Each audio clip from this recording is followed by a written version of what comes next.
Employment മാർക്കറ്റും marriage മാർക്കറ്റും വളരെ കൗതുകരമായിട്ടുള്ള വളരെ രസകരമായിട്ടുള്ള ഒരു കാര്യമാണ് സംസാരിക്കുന്നത്.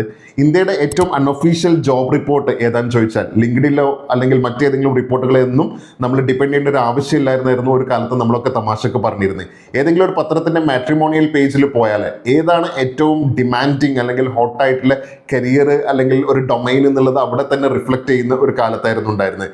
IT എഞ്ചിനീയേഴ്സിന് വേണോ വേണ്ടേ, അതായത് പുതിയ ചെക്കന്മാരെയും അല്ലെങ്കിൽ പെണ്ണിനെയൊക്കെ നോക്കുന്ന സമയത്ത് IT ഡൊമൈനിലുള്ള ആളുകൾ വേണോ, അല്ലെങ്കിൽ software engineers kindly do not call എന്നൊക്കെ ആയിരുന്നു ഒരു ഘട്ടത്തിൽ മാട്രിമോണിയൽ പേജുകൾക്ക് വന്ന്. അത് സോഫ്റ്റ്വെയർ എഞ്ചിനീയേഴ്സിന്റെ ഡിമാൻഡ് ഒരു സാച്ചുറേഷനിലേക്ക് എത്തിയപ്പം അത്തരത്തിലുള്ള പരസ്യങ്ങൾ പോലും വന്നിരുന്ന സമയമാണ്. സോ അൺഒഫീഷ്യലി കരിയറിലുള്ള ഒരു ട്രെൻഡ് എന്താണെന്നുള്ളത് ഇത്തരത്തിലുള്ള മാട്രിമോണിയൽ പേജുകളിൽ പലപ്പോഴും റിഫ്ലക്റ്റ് ആയി വന്നിരുന്നു.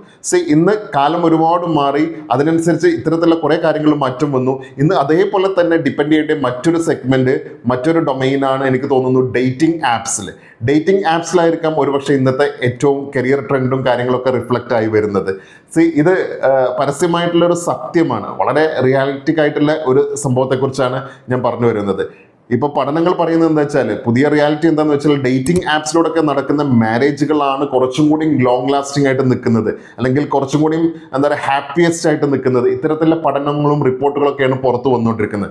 So whatever it is, employment മാർക്കറ്റും ഒത്തിരി ഇവോൾവ് ചെയ്ത് വന്നിട്ടുണ്ട്, മാരേജ് മാർക്കറ്റും ഇവോൾവ് ചെയ്ത് വന്നിട്ടുണ്ട്, കരിയർ ചോയ്സുകളിൽ ഒരുപാട് മാറ്റങ്ങൾ വന്നിട്ടുണ്ട്, അതുപോലെ തന്നെ കമ്പാനിയൻഷിപ്പ് ചോയ്സിലും മാറ്റങ്ങൾ വന്നുകൊണ്ടിരിക്കുകയാണ്. ഇത് രണ്ടും ഈക്വലി ഇന്റർ കണക്റ്റഡ് ആയിട്ടും ഇവോൾവ് ചെയ്യുന്നുണ്ട്. എന്താണ് നിങ്ങൾക്ക് ഇതിനെക്കുറിച്ചൊക്കെ ഉള്ള ഒരു ഒപ്പീനിയൻ എന്നുള്ളത് കമന്റ് ചെയ്യുക.